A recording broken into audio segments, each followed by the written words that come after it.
पैसे घेतो दादा, सगळ्या एमओ लोकांकडून पैसे घेतो पिये आणि कोणाला सांगायचं सांगा. 11 महिने झाले मी तक्रारदार आहे. मी तक्रारदार आहे. बघा सगळ्या जनतेला हे पुरावे दाखवतो. हे भ्रष्टाचाराचे वैद्यकीय विभाग एवढे पैसे खाते आणते उद्या आमच्यावर तुम्हाला गुन्हे दाखल करायचे केला. आम्ही मजबूर झालो. डॉक्टर बाबासाहेब आंबेडकरांचा अरे या भ्रष्ट पीएमचं करायचं काय? भ्रष्ट वैद्यकीय प्रशासनाचं करायचं काय? अरे सरकार हमसे डरती है. अरे सरकार हमसे डरती है. अरे भ्रष्ट वैद्यकीय प्रशासनाचं करायचं काय? जिल्ह्यातील शेकडो महिलांच्या मृत्यू प्रकरणी जबाबदार असलेल्या अधिकाऱ्यांचं निलंबन झालंच पाहिजे. अरे मानव विकास मिशनच्या अधिकाऱ्यांचं निलंबन झालंच पाहिजे. राजीव शकत नाही. चौकशी तक्रारदार चौकशी तुम्ही केली आणि तुमच्याकडे अहवाल पडून नये. आज 11 महिने झाले तुम्ही अहवाल देत नाही. डॉक्टर बाबासाहेब आंबेडकरांचा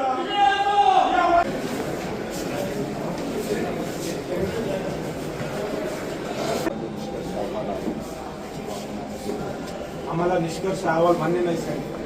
आमची विनंती आहे. आम्ही 2024 पासून तुमच्या वैद्यकीय प्रशासनाला घोटाळे केले नाही. पाणी पुसायला येते. आज मॅडमच्या टेबलला असलेला अहवाल तुम्ही द्या. मी एका सेकंदात निघून रिलीफ तो नाही साहेब. गोपनीय अहवाल द्या. मॅडमकडे काय आलाय? गोपनीय अहवाल, कॅफो डिप्टी कॅफो दासे साहेबांच्या अंडर साईन असलेला अहवाल द्या. 2 पानाचा अहवाल नाही. एवढा बंच होता मॅडमकडे दिलेला.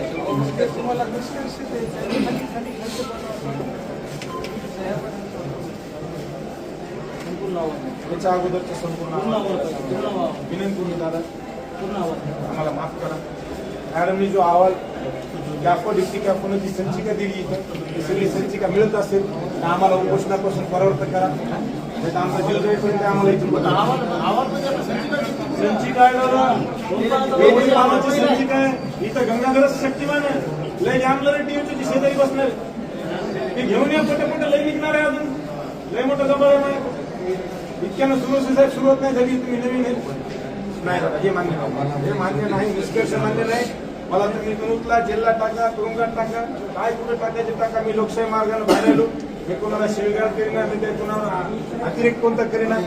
तुमचे वैद्यकीय अधिकारी इतके हुशार आहेत साहेब. हे बोल रे आम्ही त्याला मानव विकास मिशनचा खर्च मागितला की जिल्ह्यातल्या महिलांचे HIV रिपोर्ट द्यायला आम्हाला पॉझिटिव्ह निगेटिव्ह. हे बघा किती हुशार आहेत. किती हुशार आहेत. गोपनीयता हे ठेवली जिल्ह्यातल्या महिलांची गोपनीयता.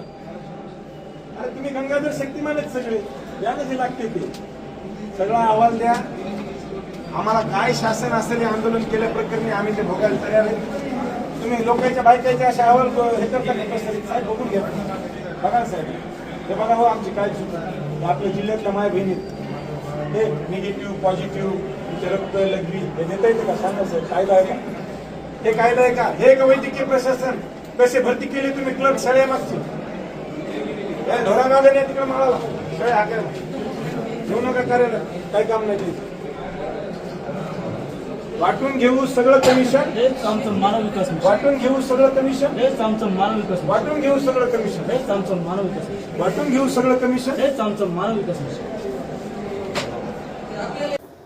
मागच्या जवळपास 2024 पासून परभणी जिल्ह्यामधील मानवत, सेलू, पाथरी, पालम या जिल्ह्यांमध्ये सोनपेठ, मानवत या तालुक्यांमध्ये जो काही गर्भावस्थेमध्ये महिलांसाठी शासनाने मानव विकास मिशन योजना राबवलेली आहे त्याच्यामध्ये लाखो कोट्यवधी रुपयांचा अपहार स्थानिक मेडिकल ऑफिसर आणि THO यांनी केलेला आहे. तालुका वैद्यकीय अधिकारी यांनी संगनमत करून आपण पाहू शकता की लाखो रुपयांचा निधी जो आहे मानव विकास मिशनच्या कॅम्पवरचा असेल, शिबिराचा खर्च असेल, इंधन असेल. आज तुम्ही सांगा मला 1.25 महिन्याचं बालक खुर्चीवर बसून जेवलंय असं दाखवलंय. आणि जिल्ह्याचा आपण जर बघितला की गर्भावस्थेमध्ये महिलांचा मृत्यूदर आणि बालमाता मृत्यूदर हा अत्यंत चिंताजनक आहे.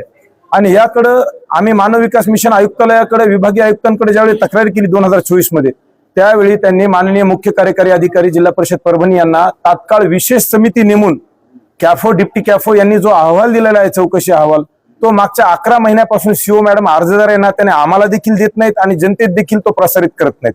नेमकी याची काय भूमिका आहे? शिव मॅडम कुठल्या राजकीय दबावात आहेत की कुठल्या एखाद्या विशिष्ट दबावात आहेत जेणेकरून त्या हा अहवाल अर्जदाराला देत नाहीत?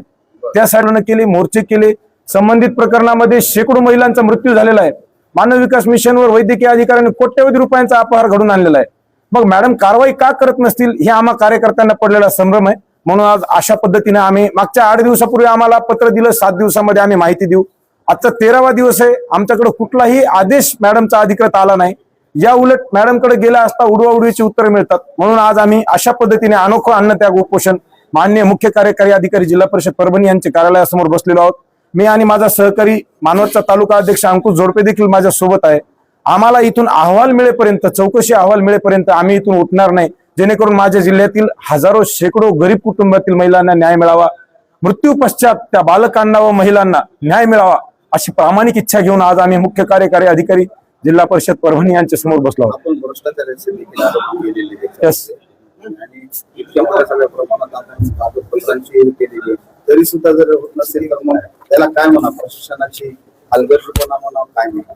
आपण पाथरी, मानवत, सेलू, पालम, सोनपेठ, परभणी या आपण परभणी, पालम, सोनपेठ, पाथरी, मानवत या तालुक्यांची जर अवस्था पाहिली तर शेकडो महिलांचा गर्भावस्थेत मृत्यू झालेला आहे. एकीकडे शासन कोट्यवधी रुपये गर्भवती महिलांच्या कॅम्पवर खर्च करतंय आणि दुसरीकडे महिलांचा दगावण्याचा रेट देखील वाढत आहे, तो प्रमाण देखील वाढत आहे. मग त्यावेळेस मुख्य कार्यकारी अधिकारी जिल्हा परिषद परभणी हे काय करत आहेत, माननीय जिल्हा आरोग्य अधिकारी काय करत आहेत? हा जो संभ्रम निर्माण झालेला आहे, ज्याने की वैद्यकीय प्रशासनाची देखील प्रशासनात बदनामी होत आहे जनमानसात आणि भ्रष्टाचार देखील होत आहे. या दोन्ही गोष्टी थांबाव्या म्हणून आम्ही आग्रही आहोत. आरोग्य सेवा पूर्णपणे दुर्लक्ष होत आहे आणि हेळसांड रुग्णांची सुद्धा होत आहे. 100% निश्चित. आपण पाहू शकता, आज आपण जर महिलांच्या रुग्णालयामध्ये गेलात, महिलांचं प्रसूती रुग्णालय आहे, तिथं जर पाहिलं तुम्ही तर ग्रामीण भागातून महिला रेफर होऊन इथं येतात आणि इथं सांगितलं जातं की तिच्या मृत्यूचं कारण हे आहे ते आहे. मग ही लोक एवढे शासनाचा एवढा कोट्यवधी रुपये निधी खर्च होतो, तो जातो कुठं? हा प्रश्न आम्हाला सर्वसामान्य कार्यकर्त्यांना पडलेला आहे. अधिकाऱ्यांची आणि गरज नाही राहिलेली मग वैद्यकीय अधिकाऱ्यांनी या सर्व निधीवर माननीय मुख्य कार्यकारी अधिकारी जिल्हा परिषद परभणी यांचं नियंत्रण असतं, यांचे मार्फतच तो निधी वितरित केला जातो. परंतु माननीय मुख्य कार्यकारी अधिकारी जिल्हा परिषद परभणी यांच्यावर नेमकं काय दबाव आहे की ते या भ्रष्ट अधिकाऱ्यांवर कारवाई करण्यासाठी थांबत आहेत? हा पडलेला आम्हाला प्रमुख प्रश्न आहे. म्हणून आम्ही आज आंदोलन करीत आहोत. मॅडम म्हणले आम्ही तुम्हाला तात्काळ अहवाल उपलब्ध करून देऊ. आम्ही त्यांना विचारणा केली, काल आम्ही आलो होतो भेटीसाठी, आपण आम्हाला अहवाल का नाही दिला? तर त्या म्हणल्या त्यावेळी मला अहवाल सापडत नव्हता. आज त्यांना सापडलाय बहुतेक, त्यामुळे आम्ही तो अहवाल घेईपर्यंत इथून हलणार नाही.